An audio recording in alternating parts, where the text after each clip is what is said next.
السلام عليكم ورحمة الله وبركاته. الحمد لله الواحد الأحد القادر القاهر العزيز الغفار مدبر الأمور نحمده ونستعينه ونستغفره ونؤمن به ونتوكل عليه.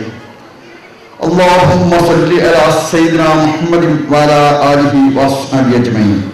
وما توفيقي إلا بالله عليه توكلت وإليه أنيب. رب اشرح لي صدري ويسر لي أمري واحلل من لساني يفقهوا قولي. ഈ സമ്മേളനം ഉദ്ഘാടനം ചെയ്ത സമാദരണീയനായ ഈ സമ്മേളനത്തിന്റെ വിശിഷ്ടാതി ബഹുമാന്യനായ Qatar Indian ambassador George Joseph, ഈ പരിപാടിയിൽ അധ്യക്ഷത വഹിക്കുന്ന സുബൈർ സാർ, എൻ്റെ സഹപാസന്യനും സഹപ്രവർത്തകനുമായ സമാദരണീയനായ VT അബ്ദുള്ള തങ്ങൾ, ബഹുമാന്യരായ സഹോദരന്മാരെ, സഹോദരിമാരെ, സഹപ്രവർത്തകരെ, സഹൃദയരായ സദസ്യരെ, നമ്മുടെ ഏവരിലും പ്രപഞ്ചനാഥനായ അള്ളാഹുവിൻ്റെ അനുഗ്രഹാശിസുകൾ സദാ വർഷിക്കുമാറാവട്ടെ.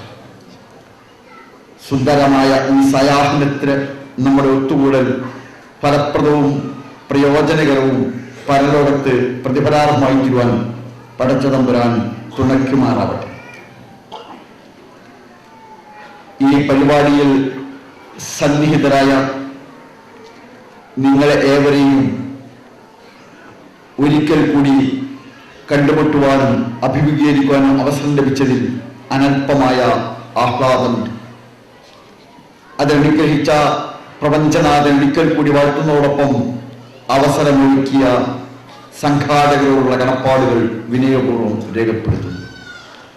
അതോടൊപ്പം നിങ്ങൾക്കേവർക്കും ജമാഅത്തെ ഇസ്ലാമി കേരള ഘടകത്തിന്റെ സ്നേഹോഷ്മളമായ ഹൃദ്യമായ അഭിവാദനങ്ങൾ ഈ സന്ദർഭത്തിൽ വിനയപൂർവ്വം അറിയിക്കുകയും ചെയ്യും. അതിപ്രധാനമായ ഒരു വിഷയത്തെ കേന്ദ്രീകരിച്ചുകൊണ്ടുള്ള ക്യാമ്പയിനാണ് ഇവിടെ ഇന്ന് ഉദ്ഘാടനം ചെയ്യപ്പെട്ടിരിക്കുന്നത്. അല്ലാഹു അനുഗ്രഹിച്ചെങ്കിൽ വരുന്ന 3 ആഴ്ചകളിലായി ഇതിൻ്റെ തുടർ പ്രവർത്തനങ്ങൾ നടക്കുന്നതാണ്. അത് വിജയകരമായി ഫലപ്രദമായി നടത്തുവാനും നിർവഹിക്കപ്പെടുവാനും സർവശക്തൻ നമ്മെ സഹായിക്കുമാറാവട്ടെ. കുടുംബം എന്ന മലയാള പദം വീക്ഷിക്കുന്നത് കൂടുമ്പോൾ ഇമ്പമുണ്ടാകുന്നത് എന്നാണ്.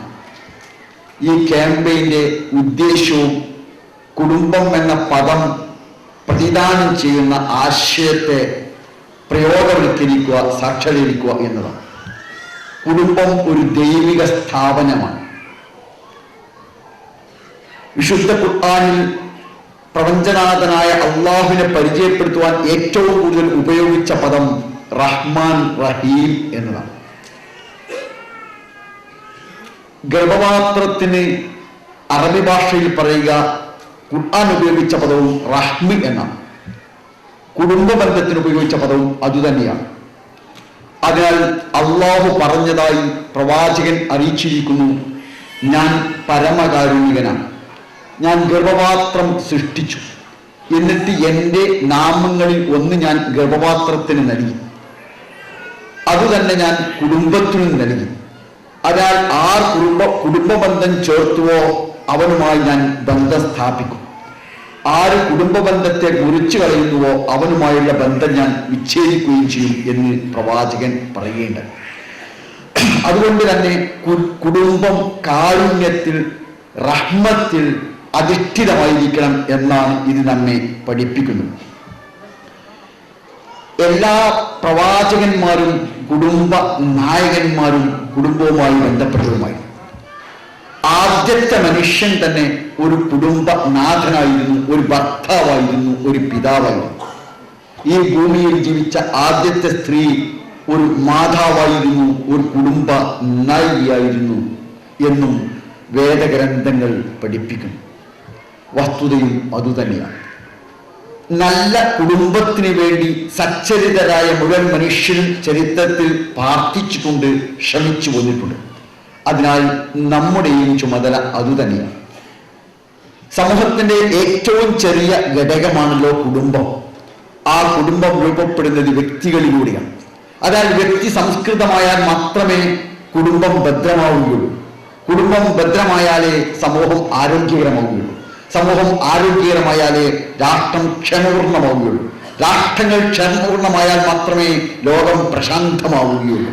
ഇത് സാധ്യമായാൽ മാത്രമേ വരും തലമുറയുടെ ജീവിതം സുരക്ഷിതമാവുകയുള്ളൂ എന്നതാണ് വസ്തുത. അതിനാൽ വ്യക്തിയുടെ സംസ്കരണം നടക്കണം, കുടുംബത്തിന്റെ ഭദ്രത ഉണ്ടാവണം, സമൂഹം ആരോഗ്യകരമായി മാറുകയും വേണം എന്ന് ഇസ്ലാം ആവശ്യപ്പെടുന്നു, മതം ആവശ്യപ്പെടുന്നു.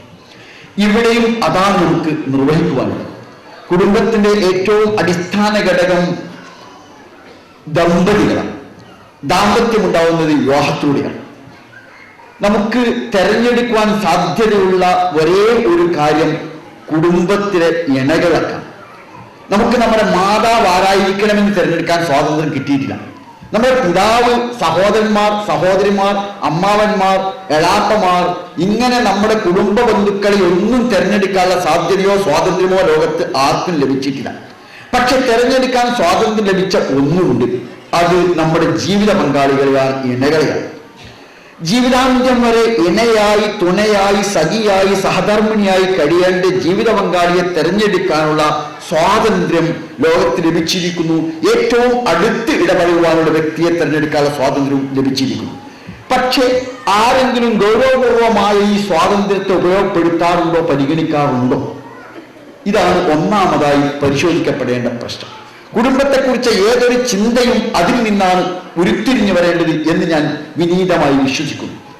ലോകത്ത് മറ്റ് തെരഞ്ഞെടുക്കുവാനുള്ള സ്വാതന്ത്ര്യം മറ്റ് ബന്ധങ്ങളിലൊന്നും ലഭിക്കാതെ പോവുകയും തന്റെ ജീവിത പങ്കാളിയെ തെരഞ്ഞെടുക്കാനുള്ള സ്വാതന്ത്ര്യം ലഭിക്കുകയും ചെയ്തപ്പോൾ വളരെ ബോധപൂർവമായി, വളരെ ആസൂത്രിതമായി, വളരെ ശ്രദ്ധയോടെ, വളരെ ജാഗ്രതയോടെ നിർവഹിക്കപ്പെടേണ്ട ഒരു കാര്യമാണ് അത്. പക്ഷേ ഇന്ന് നമ്മുടെ സമൂഹത്തിൽ എല്ലാം കച്ചവടവൽക്കരിക്കപ്പെട്ടിരുന്നു. കമ്പോള സംസ്കാരം നമ്മെ കീഴ്പ്പെടുത്തിയപ്പോൾ എല്ലാം വ്യാപാരവൽക്കരിക്കപ്പെട്ടു. കൂട്ടിക്കിടിച്ച് ലാഭചേതനങ്ങൾ നോക്കി, നഷ്ടശിഷ്ടങ്ങൾ നോക്കി, വരവ് ചെലവ് നോക്കിയാണ് കാര്യങ്ങളെല്ലാം തീരുമാനിക്കുന്നത്. അപ്പോൾ സ്വാഭാവികമായും ജീവിത പങ്കാളിയെ തെരഞ്ഞെടുക്കുന്നത് പോലും എൻ്റെ ഒരു കിഴക്കൻ എറണാകുളം ഭാഷയിൽ പറഞ്ഞാൽ അവളെ കെട്ടിയാൽ എന്ത് കിട്ടും എന്നൊരു ചോദ്യമുണ്ട്. പ്രാസമൊപ്പിച്ചുള്ളൊരു ചോദ്യമാണ്. അവളെ കെട്ടിയാൽ എന്താണ് കിട്ടുക? എത്ര സ്ത്രീധനം കിട്ടും, എത്ര ആഭരണം കിട്ടും, എന്തെല്ലാം സ്വത്ത് കിട്ടും എന്നതാണ്. അഥവാ സമ്പത്തിൽ ആണ് പലപ്പോഴും വിവാഹത്തിന്റെ അടിസ്ഥാനമായി മാറുന്നത്. നമ്മുടേത് ഒരു മുതലാളിത്ത സംസ്കാരത്തിന്റെ, മുതലാളിത്ത വ്യവസ്ഥയുടേതായി മാറുകയാണ്. മുതലാളിത്ത വ്യവസ്ഥയെക്കുറിച്ച് നമുക്കറിയാം, അതിൽ മതമില്ല, ദൈവമില്ല, മനുഷ്യനുമില്ല, ഒന്നേയുള്ളൂ, അത് മൂലധനമാണ്, പണം. മുതലാളിത്തത്തിന് സർവപ്രധാനമായുള്ള സമ്പത്താണ്. അതിന്റെ ഭാഷയിൽ അങ്ങനെയാണ്, അതിന്റെ സംസ്കാരത്തിൽ അങ്ങനെയാണ്.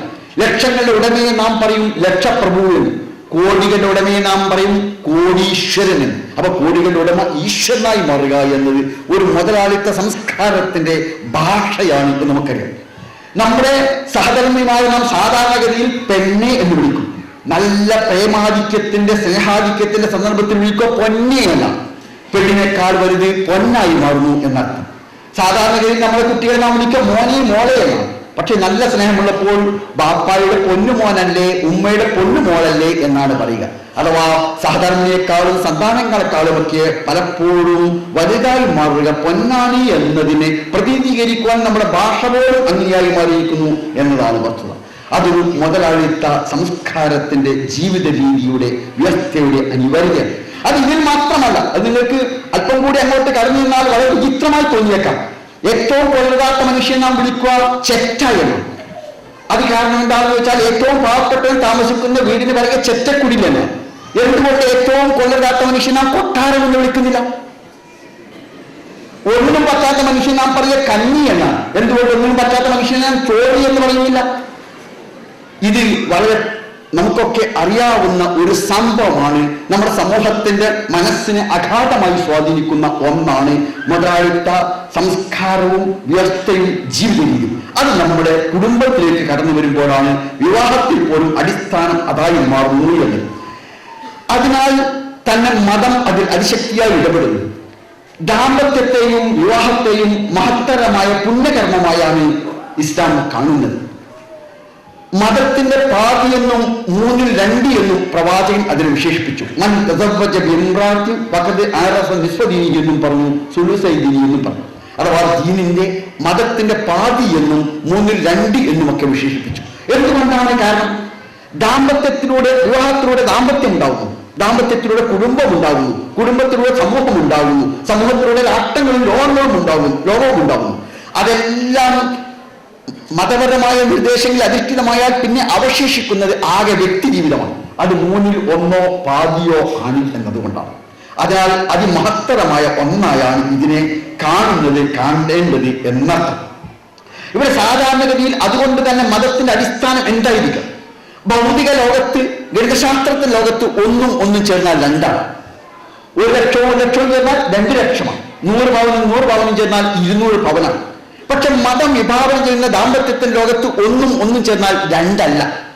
ഒന്നും ചേർന്നാൽ മലയാളത്തിന് അനുഗ്രഹീനായ എഴുത്തുകാരൻ ബഷീറിന്റെ ഭാഷയിൽ പറഞ്ഞാൽ ഇമ്മിനി വലിയ ഒന്നാണ്. തന്റെ നിരക്ഷരനായ കഥാപാത്രത്തെ കൊണ്ട്, ഗ്രാമീണനായ കഥാപാത്രത്തെ കൊണ്ട് ബഷീർ പറയിപ്പിച്ചു ഒന്നും ചേർന്നാൽ ഇമ്മിനി വലിയ ഒന്നിയൽ. അത് വിശുദ്ധ ഖുർആന്റെ 2 വചനങ്ങളുടെ മനോഹരമായ ആശയ ആവിഷ്കാരമാണ്. കുന്ന ലിബാസുലക്കും വാഴ്ത്തും ലിബാസുൽകുന്ന. സ്ത്രീകൾ പുരുഷന്മാരുടെ വസ്ത്രമാണ്, പുരുഷന്മാർ സ്ത്രീകളുടെ വസ്ത്രമാണ്. വസ്ത്രം മനുഷ്യ ശരീരത്തോട് എത്രത്തോളം ചേർന്ന് നിൽക്കുന്നുവോ അത് മനുഷ്യന്റെ പോരായ്മകളെ, അവന്റെ ദൗർബല്യങ്ങൾ, അവന്റെ വൈകല്യങ്ങൾ എത്രത്തോളം മറച്ചു വെക്കുന്നുവോ, അതെപ്രകാരം മനുഷ്യന് തണുപ്പിൽ നിന്ന്, ചൂടിൽ നിന്ന് ആശ്വാസം നൽകുന്നുവോ, എപ്രകാരം വസ്ത്രം മനുഷ്യന്റെ വ്യക്തിത്വത്തെ രൂപപ്പെടുത്തുന്നുവോ അവിധമാണ് ദമ്പതികൾ പരസ്പരം രൂപപ്പെടുത്തേണ്ടത് എന്നർത്ഥം. വസ്ത്രം കേവലം നഗ്നത നടക്കുക എന്നാണെങ്കിൽ എനിക്ക് നിങ്ങളുടെ മുമ്പിൽ കല്ലുമുണ്ടെടുത്ത് ഒരു കള്ളിക്കുപ്പായമൊക്കെ എടുത്ത് ഒരു ബനിയനൊക്കെ ഇട്ട് വന്നാൽ മതി. പക്ഷെ വസ്ത്രത്തിന് വ്യക്തിത്വ രൂപീകരണത്തിൽ ഒരു പങ്കുണ്ട്. അതുകൊണ്ട് തന്നെ ദമ്പതികൾക്ക് പരസ്പരമുള്ള വ്യക്തിത്വ രൂപീകരണത്തിൽ പങ്കുണ്ട് എന്നതാണ്. അതിനാലാണ് വസ്ത്രത്തോടെ ഉപയോഗിച്ചത്. മറ്റൊരിക്കൽ പറഞ്ഞത് പരസ്പരം ഇഴുകി അലിഞ്ഞ് ലയിച്ചു ചേരുന്നതാണ് ദമ്പതികൾ. 2 നദികൾ ചേർന്ന് ഒരു നദിയാവുന്ന പോലെ 2 ജീവിതങ്ങൾ ചേർന്ന് ഒന്നായി മാറുന്ന വിസ്മയകരമായ, ദിവ്യമായ, ആത്മീയമായ ഒരു പ്രക്രിയയാണ് യഥാർത്ഥത്തിൽ ദാമ്പത്യം എന്നത്. അത് അവിധമായി മാറുന്നത് ദാമ്പത്യം ആത്മീയമായി മാറുമ്പോഴാണ്. ദാമ്പത്യം ശരീരപ്രധാനമായി മാറുമ്പോൾ, മാംസനിബദ്ധമായി മാറുമ്പോൾ അതിലൊരിക്കലും ഇതുണ്ടാവുകയില്ല. കാരണം മാംസനിബദ്ധമായ, ശരീരപ്രധാനമായ ഏതിൻ്റെയും സന്തോഷവും നിർവൃതിയും വളരെ ക്ഷണികമായിരിക്കും. ഞാൻ എൻ്റെ ഒരു അനുഭവം നിങ്ങളുമായി പങ്കുവെക്കാം. കോഴിക്കോട് മെഡിക്കൽ കോളേജിലെ വിദ്യാർത്ഥികളോട് ഞാൻ ഒരിക്കൽ ചോദിച്ചു, എന്തിനാണ് മക്കളെ നിങ്ങൾ ഇങ്ങോട്ട് പഠിക്കാനുള്ളത്? അവർ ഇങ്ങോട്ട് പറഞ്ഞു, നല്ല ഡോക്ടർമാരാവാനാണ്, മാന്യരായ ഡോക്ടർമാരാവാനാണ്. ഞാൻ ചോദിച്ചു, എന്തിനാണ് നിങ്ങൾ മാന്യമായ ഡോക്ടർമാരാവുന്നത്? അവർ പറഞ്ഞു, മാനമായ ജീവിതം നയിക്കാൻ. ഞാൻ ചോദിച്ചു, എന്താണ് മാനമായ ജീവിതം? ആരും മിണ്ടിയില്ല. അപ്പോൾ ഞാൻ ചോദിച്ചു, നല്ല ആസ്വാദ്യകരമായ, രുചികരമായ ആഹാരം കഴിക്കുക, നല്ല പാനീയം കുടിക്കുക, കൊട്ടാര സദൃശമായ വീട്ടിൽ താമസിക്കുക, അതുപോലെ തന്നെ വളരെ പ്രൗഢമായ വാഹനത്തിൽ സഞ്ചരിക്കുക, ഇതൊക്കെയല്ലേ? എല്ലാവരും അതേ എന്ന് പറഞ്ഞു. അപ്പോൾ ഞാൻ ചോദിച്ചു, എങ്കിൽ ഇനി വിഡിത്തവരുമല്ലേ മക്കളെ? ജീവിതത്തിലെ സുപ്രധാനമായ 10-22 കൊല്ലം ചെലവഴിച്ച് കഠിനമായി അധ്വാനിച്ച് പഠിച്ച് നിങ്ങൾക്ക് ചെയ്യാനുള്ള നമ്മുടെ വീട്ടിലെ കോടിക്കൂടിലെ കോടികളും, ആലയിലെ കന്നുകാലികളും, കിണറ്റിലെ തവളയും, പറമ്പിലെ എരിയും പൂച്ചയും ഒക്കെ ചെയ്യുന്ന പണി തന്നെയല്ലേ നമുക്ക് ഇപ്പോൾ ചെയ്യാനുള്ളത്? തിന്നുക, കുടിക്കോ, ഭോഗിക്കോ, സുഖിക്കോ, ഉല്ലസിക്കോ എന്ന് ഇത് തന്നെയല്ലേ നിർവഹിക്കാനുള്ളത് എന്ന് ചോദിച്ചു. അപ്പോൾ അവര് മൗനം പഠിച്ചു. ആ മൗനത്തിന് നിമിഷങ്ങളിൽ ഞാൻ വീണ്ടും അവരോട് ചോദിച്ചു, നിങ്ങൾക്ക് ഏറ്റവും രുചികരമായ ആഹാരം എന്താണെന്ന് ചോദിച്ചു. അപ്പൊ ചിലർ പറഞ്ഞു കോഴി ബിരിയാണി, വേറെ ചില പറഞ്ഞു മീൻ ബിരിയാണി. ഞാൻ അവരോട് ചോദിച്ചു, ഒരു കോഴി ബിരിയാണി എന്നാൽ എത്ര സമയം സന്തോഷം ഉണ്ടാവും, അല്ലെങ്കിൽ മീൻ ബിരിയാണി എന്നാൽ എത്ര സമയം സന്തോഷം ഉണ്ടാവും ചോദിച്ചു. അപ്പൊ ചിലർ പറഞ്ഞു തിന്ന് തീരുന്നവരെ. വേറെ ചില ആളുകൾ പറഞ്ഞു ഉച്ചയ്ക്ക് മീൻ ബിരിയാണി ആലോചിച്ചാൽ സന്തോഷം ഉണ്ടാവുന്നു. അപൂർവം ചിലർ പറഞ്ഞു ഇന്നലെ ഉച്ചയ്ക്ക് മീൻ ബിരിയാണി ആലോചിച്ചാൽ ചെറിയ സന്തോഷമൊക്കെ തോന്നുന്നു. അത് ഞാൻ ശരിയാണ്. പക്ഷെ ഒരു ചോദ്യം അവരോട് ചോദിച്ചു, ഒരു വീട് തീക്കത്തി വീട്ടിലുള്ള അകപ്പെട്ടു, അവർ വെന്ത് മരിക്കാൻ പോവുകയാണ്. നിങ്ങൾ ആ വീട്ടിലേക്ക് ഓടിക്കയറി, നിങ്ങൾ ആ മനുഷ്യനെ രക്ഷിച്ചു, അതിന്റെ സന്തോഷം എത്ര സമയം ഉണ്ടാവും? അപ്പൊ അവർ പറഞ്ഞു ജീവിതാന്ത്യം വരെ. അപ്പോൾ ഞാൻ പറഞ്ഞു, നിങ്ങൾ യഥാർത്ഥ മതവിശ്വാസികളാണെങ്കിൽ മരണത്തിന് ശേഷവും നിങ്ങളുടെ ശരീരം പൊള്ളിയിട്ടിടും, വേദന ഉണ്ട്, പക്ഷേ നിങ്ങൾക്ക് ആ മനുഷ്യനെ രക്ഷിക്കാൻ കഴിഞ്ഞതിനുള്ള സന്തോഷം ശാരീരികമല്ല, അത് മാനസികമാണ്, ആത്മീയമാണ്. ആ സന്തോഷം അനശ്വരമാണ്, ശാശ്വതമാണ്. അതാണ് ത്യാഗത്തിന്റെ മാധുര്യം. അതാണ് പരനിർവൃത്തിക്ക് വേണ്ടി പണിയെടുക്കുന്നതിന്റെ അനുഭൂതി. അതാണ് നമ്മുടെ സമൂഹത്തിൽ നഷ്ടപ്പെട്ടു പോയത്. മലയാളത്തിന്റെ അനുഗ്രഹിതായ എഴുത്തുകാരൻ വൈക്കം മുഹമ്മദ് ബഷീറിനോട് പ്രമുഖനായ പത്രപ്രവർത്തകൻ ചോദിച്ചു, താങ്കൾക്ക് ജീവിതത്തിൽ ഏറ്റവും കൂടുതൽ സന്തോഷമുണ്ടായ സന്ദർഭം ഏതാണ്? അദ്ദേഹം പറഞ്ഞു, എന്റെ മോൻ അനീസ് രോഗബാധിതനായി. അവൻ ബോധം നഷ്ടപ്പെട്ടു. ഞാൻ കരുതി അനീസ് മരിച്ചു എന്ന്. ഏതായിരുന്നാലും ഞാൻ അനീസിനെ താങ്ങിയെടുത്ത് വയലാട് വീട്ടിൽ നിന്ന് ഓടുകയാണ് ബേപ്പൂരിലെ റോട്ടിലേക്ക്. ഓടുമ്പോൾ എന്റെ കാലിൽ ഒരു കല്ലിൽ വെച്ചുകുത്തി, കാലിൽ മുറിവ് പറ്റി. പക്ഷെ വെച്ചുകുത്തിയപ്പോൾ ഞാൻ വീഴാൻ പോയപ്പോൾ എന്റെ കൈ ഇങ്ങനെ അനങ്ങി. അപ്പോൾ എന്റെ മോൻ വിളിച്ചു ഉമ്മായി. ഉമ്മ എന്നല്ല അദ്ദേഹം പറഞ്ഞത്, മറ്റൊരു വാക്കാണ്. അത് ഞാനിവിടെ ഉദ്ധരിക്കാത്ത ബോധപൂർവമാണ്. അത് പറഞ്ഞത് മമ്മി എന്ന് വിളിച്ചു എന്നായിരുന്നു. എന്ന് പറഞ്ഞു, ഞാൻ ജീവിതത്തിൽ ഏറ്റവും കൂടുതൽ സന്തോഷിച്ച ആ നിമിഷമാണ് എന്നാണ്. എന്താണ് അദ്ദേഹം പറഞ്ഞ കാരണം? ശരീരത്തിന് വേദനയുണ്ട്, പക്ഷെ താൻ സ്നേഹിക്കുന്ന കുഞ്ഞിന് വേണ്ടി ആ വേദന സഹിക്കുമ്പോഴും കുഞ്ഞ് മരിച്ചില്ല എന്ന് തോന്നിയ നിമിഷമാണ് ബഷീർ തന്റെ ജീവിതത്തിലെ ഏറ്റവും നിർവൃതിദായകമായ നിമിഷം എന്ന് അദ്ദേഹം വിശേഷിപ്പിച്ചു. ഇത് തീർച്ചയായും ആത്മീയമായ ഒരു അനുഭവം. അത് നമുക്ക് നഷ്ടപ്പെടുമ്പോൾ നാം സ്വാർത്ഥമൂർത്തികളായി മാറുന്നു. അതാണ് ഇന്നത്തെ സമൂഹത്തിന് സംഭവിച്ചു പോയത്. ടി വി കൊച്ചുബാവയുടെ മനോഹരമായ ഒരു കഥയിൽ, മനോഹരം എന്ന് പറയുന്നതിനേക്കാളേറെ ആധുനിക സമൂഹത്തിന്റെ അവസ്ഥകളെ അനാവരണം ചെയ്യുന്ന കഥയാണ് ടി വി കൊച്ചുബാവയുടെ തീന്മേശയിലേക്ക് നിലവിളികളോടെ എന്ന കഥ. ആ കഥയുടെ സന്ദർഭം ഗൾഫ് തന്നെയാണ്. പ്രധാന കഥാപാത്രം അത് കബീറാണ്. കബീർ 6-7 കൊല്ലം ഗൾഫിൽ ജോലി ചെയ്തു. അങ്ങനെ 5-8 ലക്ഷം രൂപ നാട്ടിലേക്ക് അയച്ചു കൊടുത്തു.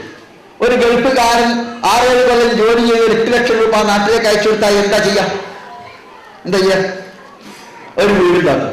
അത് എന്റെ കബീറിൽ ചെയ്തൊരു വീടുണ്ടാക്കി. അങ്ങനെ വീട് നിർമ്മിച്ച് പണി പൂർത്തിയായി നാട്ടിലേക്ക് പോകാൻ ഒരുങ്ങുമ്പോൾ ഭാര്യ ഫാത്തിമ എന്ന പാത്തുവിന്റെ കത്ത് എന്താണല്ലോ, നമ്മുടെ അയൽവാസിയായ ബാലകൃഷ്ണൻ ഒരു ജീപ്പ് വാങ്ങിയിട്ടുണ്ട്.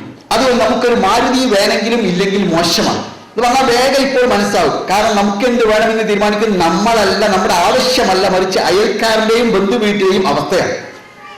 അയൽവക്കത്ത് ഫ്രിഡ്ജുണ്ടെങ്കിൽ നമുക്കും ഫ്രിഡ്ജ് വേണം, ബന്ധു വീട്ടിൽ ടെലിവിഷൻ ഉണ്ടെങ്കിൽ നമുക്കും ടെലിവിഷൻ വേണം, അവിടെ കാറുണ്ടെങ്കിൽ നമുക്കും കാറ് വേണം. അഥവാ നമ്മുടെ വീട്ടിൽ എന്ത് വേണമെന്ന് നമ്മുടെ ആവശ്യമല്ല എന്ന് തീരുമാനിക്കാറുള്ളത്. മറിച്ച് നാം ബന്ധപ്പെടുന്ന സമൂഹത്തിലെ അവസ്ഥ നമുക്കുമില്ല എങ്കിൽ അത് പോരായ്മയാണ്, കുറച്ചിലാണ്, നമ്മുടെ അഭിമാനത്തെ ക്ഷതപ്പെടുത്താൻ എന്ന തോന്നലാണ്, നമ്മുടെ പൊങ്ങച്ചത്തെ തിരുത്തിപ്പെടുത്താനുള്ള വികാരമാണ് പലപ്പോഴും ഇത്തരം കാര്യങ്ങൾ വാങ്ങാൻ നമ്മെ പ്രേരിപ്പിക്കാറ്. പാത്തുവിന്റെ കത്തിട്ട് ഇവിടെ നാട്ടിൽ പോയിട്ട് കാര്യമല്ലല്ലോ. അതുകൊണ്ട് നാട്ടിൽ പോയില്ല, 2 കൊല്ലം കൂടി നിന്നു. അങ്ങനെ നിന്ന് കാറ് മാരുതി വേൻ വാങ്ങാനുള്ള പണം അയച്ചു കൊടുത്തു. പിന്നെ നാട്ടിലേക്ക് പോകാൻ ഒരുങ്ങുക. അപ്പോഴാണ് ഹൃദയാഘാതം മൂലം കബീർ മരണപ്പെടുന്നത്. പിന്നെ കോഴിക്കോട്ടെ കരിപ്പൂർ വിമാനത്താവളത്തിൽ കബീറിന്റെ മയ്യത്താണ് കൊണ്ടുപോകുന്നത്. മയ്യത്ത് ഏറ്റുവാങ്ങാൻ വേണ്ടി പോകാൻ ഒരുങ്ങവേ പുതിയ മാരുതി വാനിന്റെ ഡ്രൈവർ കാസിം ചോദിച്ചു, അല്ല ഏതായാലും മരിച്ചു, അള്ളാന്റെ വിധിയാണ്, നിനക്കും കുട്ടികൾക്കും ജീവിക്കട്ടെ, ഞാനൊരു മാർഗ്ഗേ കാണുള്ളൂ, അത് ഈ മാരുതി വാൻ വാടക കൊടുക്കാൻ എന്നുള്ളതാണ്. പക്ഷേ മയ്യത്ത് കയറ്റിയ ഒരു വണ്ടിയിൽ ആളുകൾ കയറാൻ മടിക്കും. അതുകൊണ്ട് നമുക്ക് മയ്യത്ത് വാടക വണ്ടി കയറ്റാം, നമുക്ക് ഈ മാരുതിയിൽ പോകാം അല്ലേ ചോദിച്ചു. ഉടനെ പാത്ത് പറഞ്ഞു, അതാണ് നല്ലത്.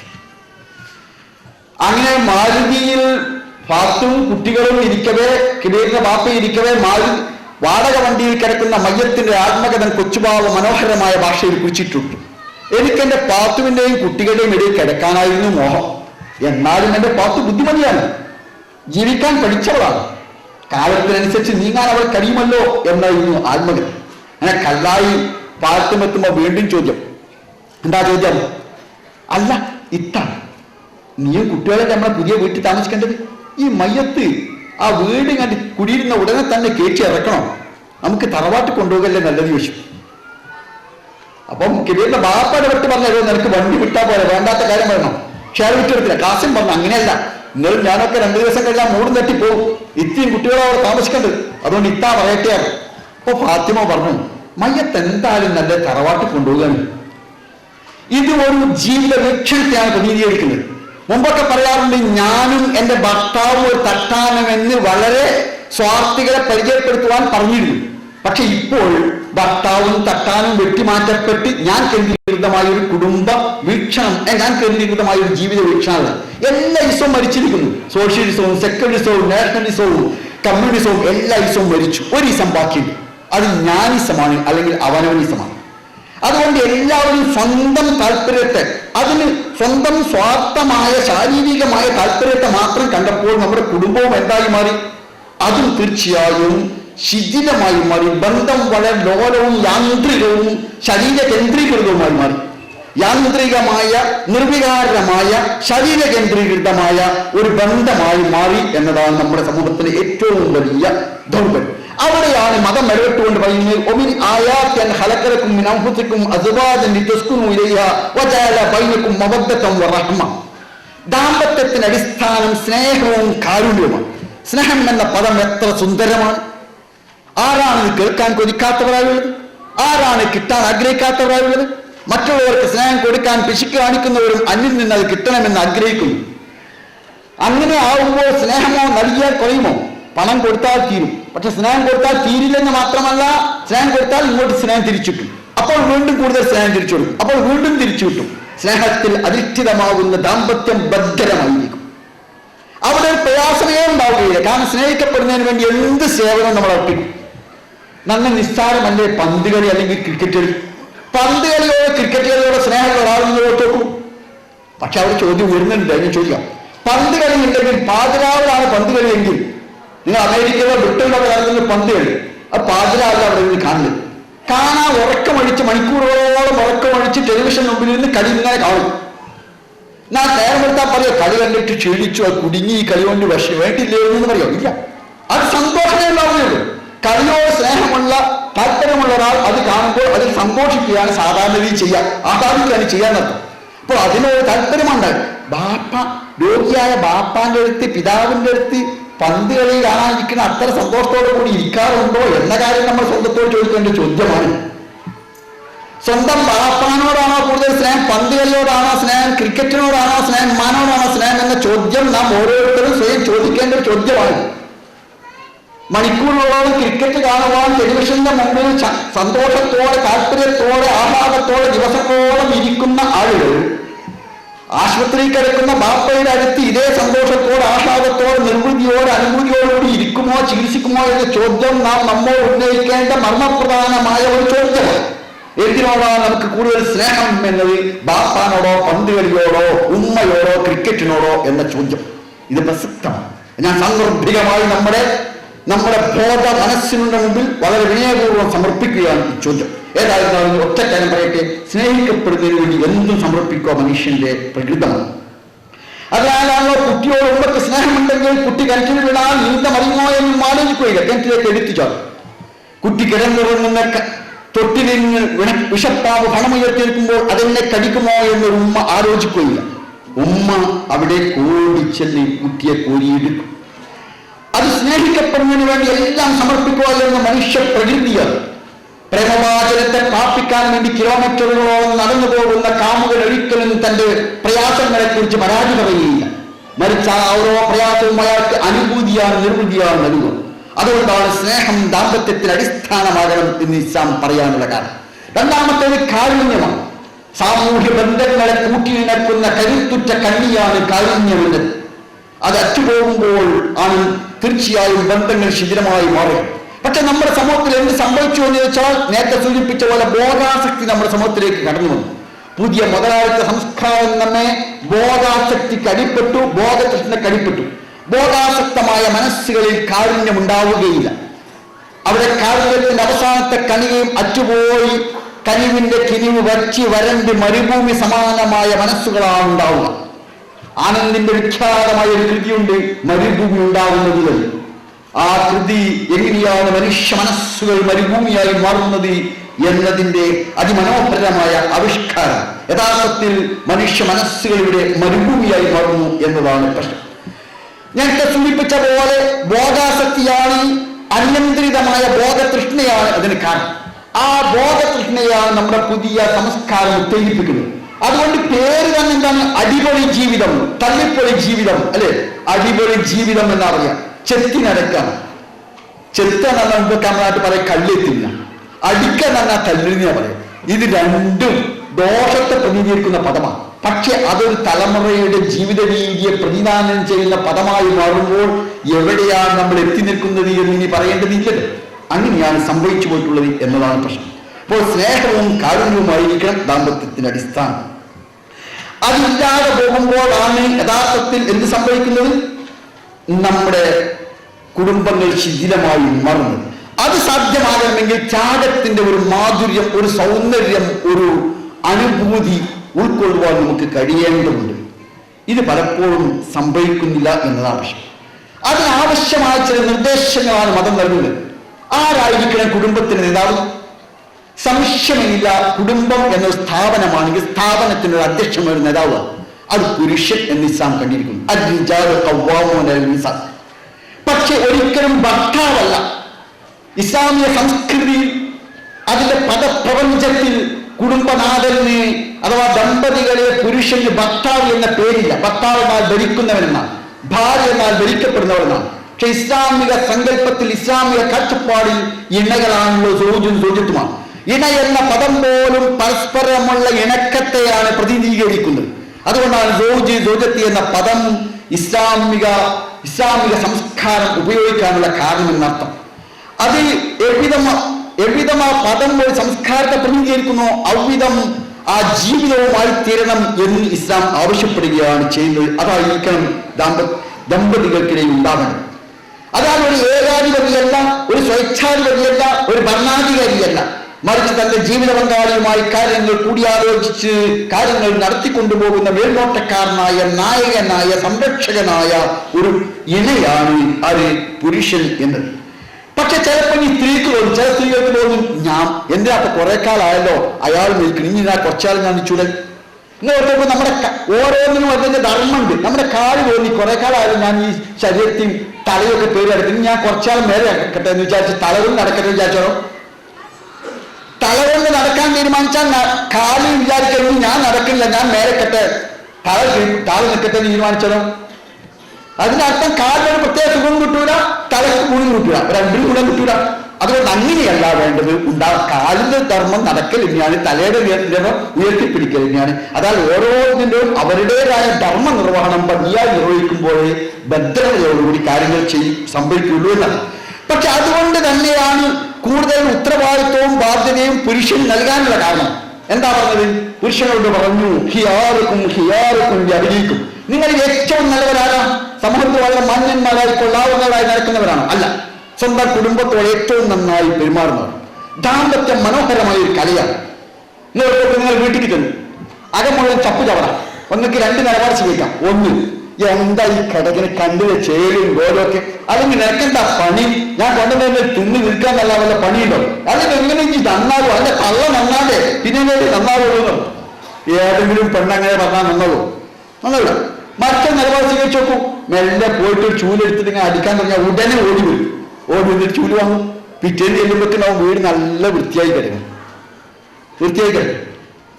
നിങ്ങൾ വർത്തമാനത്തൊക്കെ വീട്ടിൽ ചെല്ലും, ചോറിന്റെ കൂടെയുള്ള കറിയിലെ കൂടുതലാണ്. എന്താ പറയാ? എന്ത് പറയും? അല്ല, എന്തൊരു ആരാ തിന്നത്? മനുഷ്യന്മാർക്ക് തിന്നാൻ പറ്റുമോ? മനുഷ്യന്മാർക്ക് തിന്നാൻ പറ്റും? അല്ലെങ്കിൽ എപ്പോഴെങ്കിലും മനുഷ്യന്മാർക്ക് തിന്നാൻ പറ്റുന്ന ഭക്ഷണം ഉണ്ടാക്കലുണ്ടോ എന്ന് പറഞ്ഞ് വേറെ ഞാൻ തിന്നോ എന്ന് പറഞ്ഞ് വിശ്വസിച്ചു. നിങ്ങൾ അപ്പോൾ ആ പെണ്ണനുഭവിക്കുന്ന മാനസികമായ പ്രയാസം എത്രയായിരിക്കുമെന്ന്. ഏറെ പ്രയാസപ്പെട്ട് നിങ്ങൾക്ക് വേണ്ടി പാകം ചെയ്ത ഭക്ഷണം നിങ്ങൾ കഴിക്കാതെ നീക്കിവെക്കുമ്പോൾ ഒരു സ്ഥൈര്യ ഹൃദയം അനുഭവിക്കുന്ന മനോപ്രയാസം എത്ര ശക്തവും തീവ്രവുമായിരിക്കും. അദ്ദേഹം മറിച്ചോ നിലപാട് സ്വീകരിച്ചു. ഞാൻ ലോകത്തെ എവിടുന്നൊക്കെ, ഞാൻ നാട്ടിൽ എവിടെയൊക്കെ ഭക്ഷണം കഴിക്കാറുണ്ട്. ഹോട്ടലിന് കഴിച്ച്, കല്യാണത്തിന് സൽക്കാരം. പക്ഷെ നീ ഉണ്ടാക്കുന്ന അത്ര രുചികരമായ ഭക്ഷണം ഇന്നോളം ഞാൻ കഴിച്ചിട്ടില്ല. അത് ശരിയല്ലേ? ശരിയാണ്. കാരണം ഭക്ഷണത്തിന്റെ രുചി നിർണയം നാവിന് മാത്രമല്ല, ഭക്ഷണത്തിന്റെ രുചി നിർണയത്തിൽ ഒരു ആത്മീയമായ പങ്കുണ്ട്. എന്നോട് ആര് ചോദിച്ചാൽ ഏറ്റവും രുചികരമായ ഭക്ഷണം താൻ കഴിച്ച ഏതാണെന്ന് ചോദിച്ചാൽ ഇന്നും എന്റെ മനസ്സ് പറയും, എന്റെ പ്രിയപ്പെട്ട ഉമ്മ ദാരിദ്ര്യത്തിന്റെ ഏറ്റവും പ്രയാസകരമായ നാളുകളിൽ മുറ്റത്തെ ചീരയിൽ നിന്ന് നുള്ളിയെടുത്ത് ഉപ്പും മുളകും മാത്രം ചേർത്ത് പാകം ചെയ്തു തന്ന ആ പച്ചലയാണ് എന്റെ ജീവിതത്തിൽ ഏറ്റവും രുചികരമായ ആഹാരം ഞാൻ കഴിച്ചത് എന്നത് ഇന്നും എൻ്റെ ആത്മാവിന്റെ ആത്മഭാഷണമാണ്. ഞാൻ വിശ്വസിക്കുന്നു, ഭക്ഷണത്തിന്റെ രുചി നിർണയത്തിൽ ഒരിക്കലും ശരീരത്തിന്റെ അനുഭവം മാത്രമല്ല ഉള്ളത്, അതിൻ്റെ ഒരു ആത്മീയതയുണ്ട്. നമ്മുടെ പ്രിയപ്പെട്ടവർ പാകം ചെയ്യുന്ന ഭക്ഷണത്തിന് അതിന് എരി കുറഞ്ഞാലും കൂടിയാലും അതിലൊരു അനുഭൂതിയുണ്ട്, ഒരു ആസ്വാദ്യതയുണ്ട്. അതിനാൽ അവരോട് നമുക്ക് പറയുവാൻ കഴിയും, നീ പാകം ചെയ്ത അത്ര ഭക്ഷണം, രുചികരമായ ഭക്ഷണം ഇന്നോളം കഴിച്ചിട്ടില്ല. പക്ഷെ ഒരു പക്ഷേ ഈ ഇത് ചേർത്ത മല്ലി ഒരു പക്ഷേ മുളക് പൊടിച്ച മില്ലിൽ പിടിച്ചായിരിക്കും. അതുകൊണ്ട് ചിലപ്പോൾ മല്ലിയിൽ വരുണ്ടാവും, ചിലപ്പോൾ പിന്നെ മുളക് ഇട്ടോണ്ടായിരിക്കും. അല്പം എരി കൂടുതലാ തോന്നുന്നു എന്ന് പറഞ്ഞു നോക്കൂ. അടുത്ത ദിവസം ഭക്ഷണം പാകം ചെയ്യുമ്പോൾ വളരെ ശ്രദ്ധിച്ചേ ചെയ്യുള്ളൂ. ദാമ്പത്യം അതിമനോഹരമായ ഒരു കലയാണ്. ഞാൻ സുബൈദാന്റെ വീട്ടിൽ അതിനെ ചെന്ന് ചെല്ലാം, ഊണഴിക്കാൻ. അപ്പൊ ഭക്ഷണത്തിന് മുടി കിട്ടി. എന്നാല് നോക്കൂ സുബൈദാന്റെ, നിങ്ങളെ മുടി ചോദിച്ചതാണ് കേട്ടോ എന്ന് ഞാൻ പറയാം. ഇല്ലല്ലോ, സുബൈദാന്റെ അദ്ദേഹത്തിന്റെ ഭാര്യയുടെ അഭിമായ സംരക്ഷണത്തിന് വേണ്ടി ഞാൻ മെല്ലെ കാണാതെ ആ മുടി ഒഴിപ്പിച്ചു. അതേസമയം നിങ്ങളോർക്കൊക്കെ നമ്മൾ ഒരുപാട് തവണ തലോടിയ, ഒരുപാട് തവണ നമ്മുടെ മുഖം അമർത്തിക്ക് പിടിച്ച് നമ്മുടെ സ്വന്തം സഹകാരത്തിന്റെ മുടി ചോർന്ന് കിട്ടിയ ഉടനെ പറയും, മുടിയുടെ ചോദിച്ചില്ല, മുടിയാടത് എന്ന് ചോദിച്ചു. നിങ്ങൾ അവിടെ പ്രവാചകൻ പറഞ്ഞില്ല, ഇല്ല കരീമുൻ, മാന്യന്മാരാണ് സ്വന്തം സഹധർമ്മിമാരെ മാനിക്കുക എന്ന്. അവിടെ അഭിമാനത്തെ കാത്തുരക്ഷിക്കുക, അവരുടെ വികാരങ്ങൾ വ്രണപ്പെടാതിരിക്കുക എന്നത് പുരുഷന്റെ ധർമ്മ നിർവഹണമാണ്, അവന്റെ ബാധ്യത നിർവഹണമാണ് എന്നത് അവിടെ നമുക്ക് മനസ്സിലാക്കുന്നുണ്ട്. അത് കാരണം നമ്മിൽ നിന്ന് നമ്മിൽ നിന്ന് തന്നെ ഉണ്ടാകും. പക്ഷെ ഇപ്പോൾ സംഭവിച്ചു പോയത് എന്താ വെച്ചാൽ വർഗവൽക്കരണം. ഒരു വർഗവൽക്കരണ ലോകത്തുടനീളമുണ്ടായി. ആൺവർഗം, പെൺവർഗം, കണ്ടക്ട് വർഗം, ഡ്രൈവർ വർഗം, വിദ്യാർത്ഥി വർഗം, പോലീസ് വർഗം, ബാപ്പ വർഗം, ഉമ്മ വർഗം, കുട്ടികൾ വർഗം, എല്ലാം വർഗവൽക്കരണമായി മാറി. അപ്പൊ അവകാശ ബാധ്യതകളുടെ പേരിലുള്ള തർക്ക വിതർക്കങ്ങളും ഉണ്ടായി. മറിച്ച് ഒരൊറ്റ ശരീരത്തിന്റെ, ഒരൊറ്റ സമൂഹത്തിന്റെ ഘടകമായി, ഭാഗമായി കാണുമ്പോൾ അവകാശ ബാധ്യതകളുടെ പേരിലുള്ള കോലാഹലങ്ങളില്ല. മറിച്ച് സ്നേഹത്തിന്റെ, കാരുണ്യത്തിന്റെ പങ്കുവെപ്പുകളാണുള്ളത്. അതിനേക്കാൾ അപ്പുറം തന്റെ ജീവിത പങ്കാളിക്ക് വേണ്ടി അർപ്പിക്കുന്ന ത്യാഗത്തിന്റെ മാധുര്യമാണ്, സന്തോഷമാണ്, അതിന്റെ സൗന്ദര്യമാണ്, അതിന്റെ ചേതോഹാരിതയമാണ് അനുഭവിക്കുക. അതായിരിക്കണം ദാമ്പത്യത്തിലൂടെ ഉണ്ടാവേണ്ടത് എന്നാണ് ഇസ്ലാം പഠിപ്പിക്കുന്നത്. ഒരിക്കൽ പ്രവാചകൻ സ്വല്ലല്ലാഹു തനിക്ക് കിട്ടിയ ഒരു പലഹാരം തന്റെ പ്രിയതമയായ ആയിഷയെ കൊടുത്തു. എന്തോ കാരണത്താൽ കോപാവലിയായി അവരെ നിലത്തേക്കിട്ടു. പലഹാരം ചിന്തിച്ചത്, പാത്രം പൊട്ടി. എന്താ നമ്മൾ ചെയ്യാം? നമ്മൾ ചെയ്യാം, നല്ല മുമ്പൊക്കെ ആണെങ്കിൽ അടിക്ക് പഠിക്കാൻ രക്ഷയില്ല. എന്നൊക്കെ അറിയാതെ പുതിയ നിയമമുണ്ട്. അടിക്ക മാത്രമല്ല, നന്നായി നോക്കാൻ പോലും പറ്റില്ല എന്നാണ് പറയുന്നത് പുതിയ നിയമത്തിൽ. പക്ഷെ നിയമം കൊണ്ട് വലിയ വേറെ കാര്യമാണ്. പക്ഷെ അടിച്ചു വിചാരിക്കുക, അടിച്ചാൽ എന്താ പറയാ, ഞാനും കാണുന്ന ചടിച്ചു. എന്നാ ഏതൊരു പെൺവർഗങ്ങളൊന്ന് തച്ചാനി, അല്ലേ? തച്ചാനി പറഞ്ഞാൽ ചിലപ്പോൾ ദക്ഷിണ ആളുകൾക്ക് ആ ഭാഷ മനസ്സിലാവില്ല. ഞങ്ങളുടെ ഈ മലബാർ ഭാഗത്തൊക്കെ പറയുമ്പോൾ ഒന്നും കൂടി തച്ചാനി പറയും. ഒന്നും കൂടി തച്ചാനി പറഞ്ഞാൽ രണ്ടാമത് അടി കിട്ടാൻ മതിയല്ല. പ്രതികാരം ചെയ്യാൻ കഴിയാത്ത നിസ്സഹായ അവസ്ഥയിൽ മനുഷ്യൻ പ്രകടിപ്പിക്കുന്ന അവന്റെ ദുഃഖത്തിന്റെ അവസ്ഥയാണ്. അല്ലെങ്കിൽ നിങ്ങൾ ചീത്ത പറഞ്ഞു കേൾക്കാം, നന്നാവോ? ഒരിക്കലുമില്ല. മറിച്ച് ആയിഷ റളിയല്ലാഹുവിന്റെ കാര്യത്തിൽ നിർദ്ദേശം ചെയ്ത് മാതൃകയുണ്ട്. മെല്ലെ കുനിഞ്ഞ് പാത്രം എടുക്കാൻ തുടങ്ങി. ഉടനെ ഓടി വന്ന ആയിഷ റളിയല്ലാഹു, എന്നിട്ട് പ്രവാചകനോട് മാപ്പ് ചോദിച്ചു. പിന്നീട് ഒരിക്കലും ആവർത്തിക്കുകയില്ലല്ലോ.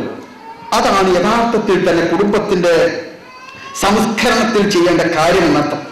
അതിനാലാണ് നബി തിരുമേനി സ്വല്ലല്ലാഹു പറഞ്ഞു, കള്ളം പറയാൻ അനുവാദമുള്ള സന്ദർഭങ്ങളിൽ ഒന്ന് തന്റെ പ്രിയപ്പെട്ട ജീവിത പങ്കാളിയോട് ചിലപ്പോൾ കള്ളം പറയരുത്. ചിലപ്പോൾ എന്തെങ്കിലും കാരണത്താൽ ദേഷ്യം പിടിച്ച് കളഞ്ഞേക്കാം. അപ്പൊ മുഖത്ത് വെച്ചപ്പോൾ ഭാര്യക്ക് തോന്നി, കുടുംബിക്ക് തോന്നി ദേഷ്യമുണ്ട്. അപ്പൊ ചോദിക്കാം, നിനക്ക് എന്നോട് വെറുപ്പുണ്ടോ? ആ, എനിക്ക് എന്നോട് വെറുപ്പുണ്ട് എന്നാണ് പറയേണ്ടത്. അല്ല, എനിക്കെന്നോട് വെറുപ്പില്ല, സ്നേഹമുണ്ടോ? സ്നേഹം ഉണ്ടെന്ന് മാത്രമല്ല, ദുനിയാവിലെ ഏറ്റവും വലിയ സ്നേഹം എന്നോടല്ലേ പറയേണ്ടത്. അങ്ങനെ തന്നെ പറയേണ്ടത്. ദുനിയാവിലെ ഏറ്റവും വലിയ സ്നേഹം എന്നോടല്ലേ, അതിനെ പറയുന്നു. നബി തിരുമേനി സ്വല്ലല്ലാഹു അലൈഹി വസല്ലം കള്ളം പറയാൻ അനുവാദം നൽകിയ അത്യപൂർവമായ സന്ദർഭങ്ങളിൽ ഒന്ന് ദാമ്പത്യത്തിന്റെ ഭദ്രതയ്ക്ക് ആവശ്യമായ ഇത്തരം സന്ദർഭങ്ങളാണ്.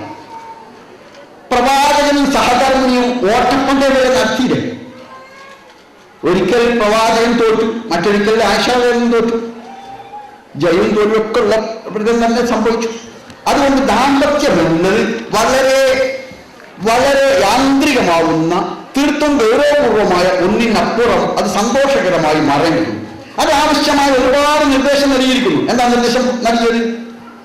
വീട്ടിലേക്ക് കയറി ചെല്ലുമ്പോൾ സലാം ചൊല്ലി ഹസ്തദാനം ചെയ്തു. വീട്ടിൽ നിന്ന് വരുമ്പോൾ യാത്ര ചോദിച്ചു, ഹസ്തദാനം ചെയ്തു, സലാം ചെയ്തു. അതുപോലെ തന്നെ അവർക്ക് സ്വാതന്ത്ര്യം നൽകി ചുമതലകൾ അവരെ ഏൽപ്പിച്ചു. ഇതെല്ലാം ദാമ്പത്യത്തെ ഭദ്രമാക്കാനുള്ള മാർഗമാണ്. അപ്രകാരം തന്നെയാണ് കുട്ടികളുടെ സാന്നിധ്യം ഒരിക്കലും തൻ്റെ ഭാര്യയുടെ കുറ്റം, തൻ്റെ ജീവിത പങ്കാളിയുടെ കുറ്റം പരസ്പരം പറയുമല്ല, പിന്നീട് എനിക്ക് പറയാം, ഒരിക്കലും പറയാൻ പാടില്ല. അതുപോലെ തന്നെ സ്വന്തം ഉമ്മയുടെയും ബാപ്പായുടെയും അതുപോലെ നാത്തുമാരുടെയും ഇളച്ചന്മാരുടെയും മൂത്തച്ഛന്മാരുടെയൊക്കെ ഇടയിൽ നിന്നിട്ട് സ്വന്തം ഭാര്യയെ കുറ്റം പറയാൻ പാടുന്നു. അത് നിങ്ങൾ ഓർത്തോക്കൂ, എന്തൊരു പ്രയാസമായിരിക്കും അവർക്കുണ്ടാക്കുക, എന്തൊരു ആത്മക്ഷതമാണ് അത് ഏൽപ്പിക്കുക, അതവരുടെ വികാരത്തെ എത്രയാണ് വർണ്ണപ്പെടുത്തുക. പക്ഷെ പലപ്പോഴും അങ്ങനെയൊക്കെ സംഭവിക്കുന്നു എന്നതാണ് നമ്മുടെ കുടുംബ ബന്ധത്തെ, നമ്മുടെ ദാമ്പത്യ ബന്ധത്തെ ശിഥിലമാക്കുകയും അതിൻ്റെ സംതൃപ്തി നഷ്ടപ്പെടുത്തുകയും ചെയ്യുന്നു എന്നർത്ഥം. അതിനാൽ ആവശ്യമായ പരിഗണനകൾ നൽകുകയും അതോടൊപ്പം തന്നെ കുറ്റപ്പെടുത്തുന്നതിന് പകരം പ്രശംസിക്കുകയും ചെയ്യുക എന്നതാണ്. എനിക്കിപ്പോൾ ഗൾഫിന്റെ പ്രശ്നം, ഗൾഫിലെ മിക്ക ആളുകളുടെയും ഭാര്യമാർ നാട്ടിലായിരിക്കും. അങ്ങനെയാണെങ്കിൽ പ്രശ്നം സങ്കീർണമാണ്. അവർ ഏർപ്പാടിന്റെ സകലമായ വേദനകളും അനുഭവിക്കുന്നവരാണ്. ഒരു പെണ്ണ് ഭർത്താവിന്റെ അസാന്നിധ്യത്തിൽ അനുഭവിക്കുന്ന വേദനയെക്കുറിച്ച് എന്നോട് പറഞ്ഞു തരേണ്ടില്ല. എന്റെ പ്രിയപ്പെട്ടവൾ പലപ്പോഴും എന്നിൽ നിന്ന് അകൽ നിൽക്കാൻ പരമാവധി അകൽ നിൽക്കുക 2-3 മാസമാണ്.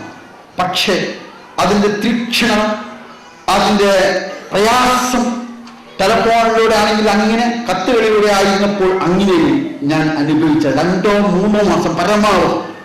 അതുപോലും എത്രമാത്രം അസഹ്യമാണ് എന്ന് അവർ അനുഭവിക്കുമ്പോൾ എനിക്കറിയാം. 2-3 വർഷം, 1-2-3 വർഷം ഉണ്ടാകുമ്പോൾ ഉണ്ടാകുന്ന അതിതീക്ഷണമായ പ്രശ്നം. അതോടൊപ്പം നിങ്ങൾ ചെയ്യേണ്ട, പുരുഷന്മാർ ചെയ്യേണ്ട ഉത്തരവാദിത്വവും സ്ത്രീകൾ ചെയ്യേണ്ട ഉത്തരവാദിത്വം അവർ ഏറ്റെടുത്തേണ്ടി വരും. പിന്നെ നിങ്ങളുടെ ഉമ്മയെ സംരക്ഷിക്കണം, ബാപ്പാനെ നോക്കണം, നിങ്ങളുടെ അഞ്ചന്മാരെ നോക്കണം, പെങ്ങന്മാരെ ശ്രദ്ധിക്കണം. ഈ ഭാരങ്ങളെല്ലാം നിങ്ങളുടെ ഭാര്യമാർ നാട്ടിൽ നിർവഹിച്ചുകൊണ്ടിരിക്കെ അവർക്ക് എന്താ കിട്ടാനുള്ളത്? കൊല്ലത്തിലൊരിക്കലോ 2 കൊല്ലത്തിലൊരിക്കലോ നിങ്ങൾ തിരിച്ചു ചെല്ലുമ്പോൾ ഉണ്ടാകുന്ന എണ്ണപ്പെട്ട നാളുകളാണ് അവർക്ക് ലഭിക്കാനുള്ളത്. ആ എണ്ണപ്പെട്ട നാളുകളിൽ പോലും നിങ്ങളിൽ നിന്ന് സ്നേഹപൂർണമായ, പ്രേമാർദ്രമായ, കാരുണ്യനിരതമായ, ഉദാരപൂർണമായ, സ്നേഹോഷ്മളമായ ഒരു പെരുമാറ്റം അവർക്ക് കിട്ടുന്നില്ല എങ്കിൽ ഈ ഭൂമിയിൽ അവർക്ക് ലഭിക്കാനുള്ളത് എന്താണ്? എന്റെ പ്രിയപ്പെട്ട സഹോദരന്മാർ, ഒരു നിമിഷം ഓർത്തുനോക്കൂ. നിങ്ങളുടെ അസാന്നിധ്യത്തിൽ ഒരു വീട് കൊണ്ട് നടത്തി നിങ്ങളുടെ ബന്ധുക്കളെ മുഴുവൻ കാത്തു രക്ഷിച്ച് നിങ്ങളുടെ കുട്ടികളെ പോറ്റി രാവിലെ എഴുന്നേറ്റ് കുട്ടികളെ കുളിപ്പിച്ച് ഭക്ഷണമുണ്ടാക്കി പാഠശാല അയച്ച് വൈകുന്നേരം വരുമ്പോൾ വസ്ത്രം അലക്കി എല്ലാ ഭാഗവും വീട്ടിൽ വെച്ച് നിർവഹിച്ചുകൊണ്ടിരിക്കെ നിങ്ങളുടെ ഉപ്പമാരുടെയും ദേഷ്യപ്പെടുകളെല്ലാം ഏറ്റുവാങ്ങേണ്ടി വരവേ, നിങ്ങളുടെ ഉറ്റവരുടെ ഒക്കെ ചില മുഖം കർപ്പിക്കൽ കാണേണ്ടി വരവേ, കൊല്ലത്തിലൊരിക്കൽ കിട്ടുന്ന 1 മാസമോ 2 കൊല്ലത്തിൽ കിട്ടുന്ന 2 മാസമോ ഒക്കെ നിങ്ങളിൽ നിന്നെങ്ങാനും അവർക്ക് അലോസരപ്പെടുത്തുന്ന അനുഭവം ഉണ്ടെങ്കിൽ ഈ ദുനിയാവിൽ അവർക്ക് പിന്നെ കിട്ടാൻ ബാക്കിയുള്ളത് എന്താണ്? എന്റെ പ്രിയ സഹോദരന്മാരുടെ നിമിഷം ഒത്തു നോക്കും. ഞാൻ അനുഭവിക്കുന്ന, എന്റെ ഓഫീസിൽ ഞാൻ അനുഭവിക്കുന്ന ഏറ്റവും വലിയ ദുരന്തം അതാണ്.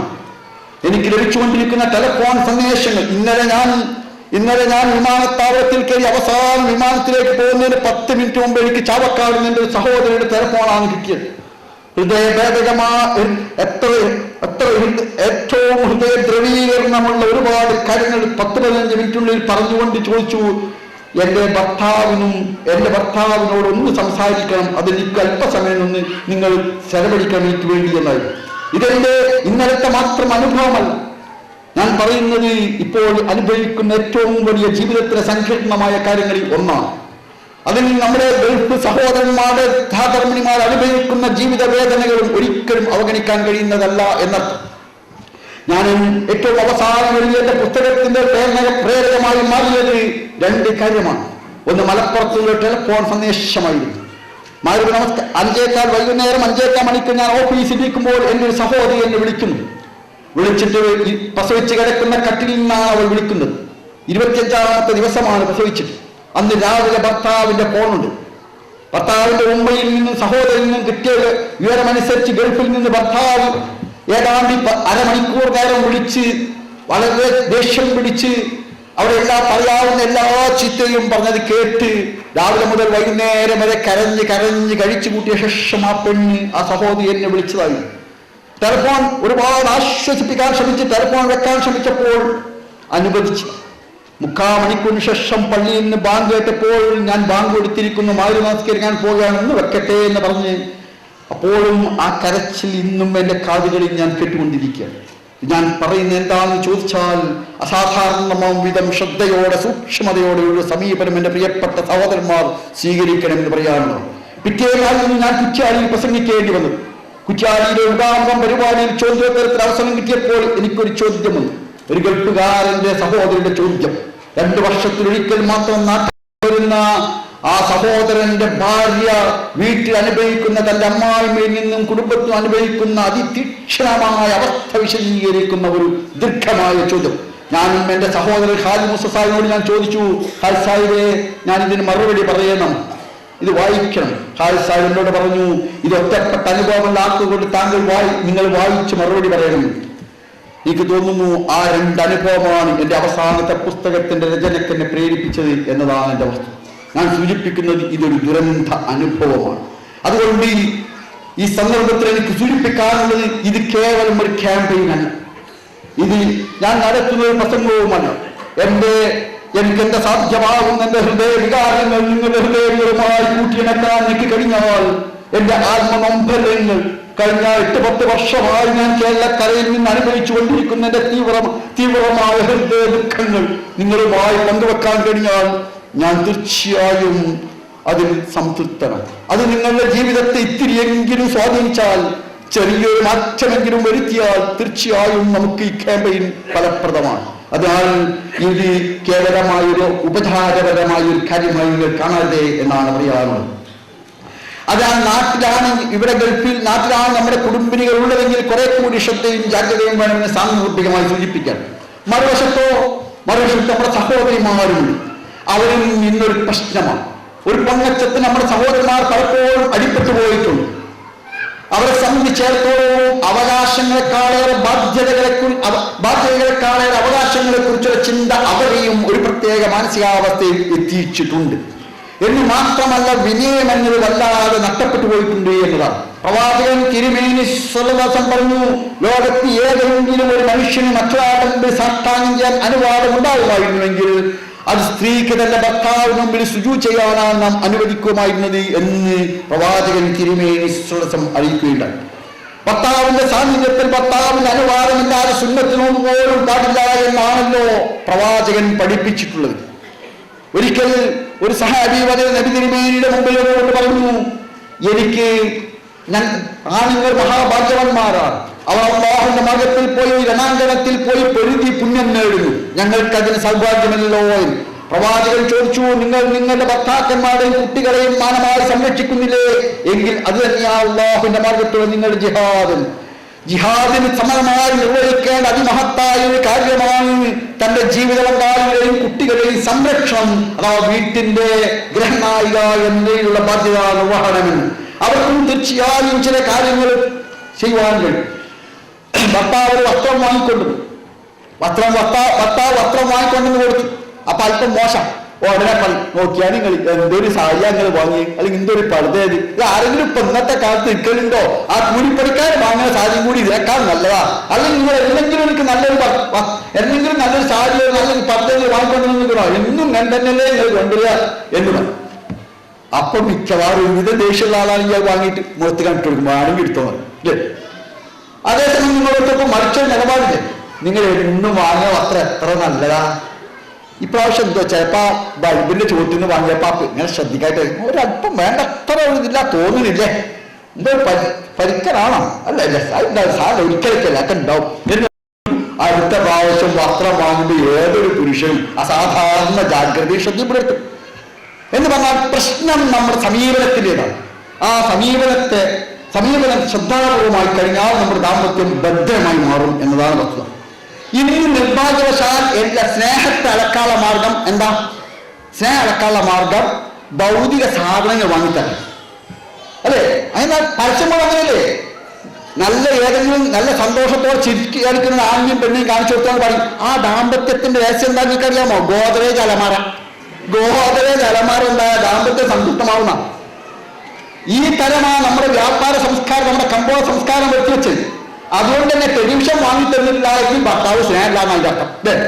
വാഷിംഗ് മെഷീൻ വാങ്ങി തന്നില്ല, നിങ്ങൾക്ക് എന്നോട് ഒരു സ്നേഹമില്ല, കണ്ടതെങ്കിൽ അവിടുത്തെ കൂടി വാഷിംഗ് മെഷീൻ നിങ്ങൾ ഇതുവരെ വാഷിംഗ് മെഷീൻ എത്ര കാലമായി ഞാൻ അലക്ക് നിങ്ങൾ ഒന്നും വാങ്ങി തന്നില്ല, അവർ നിങ്ങൾക്ക് സ്നേഹം തന്നോടുക.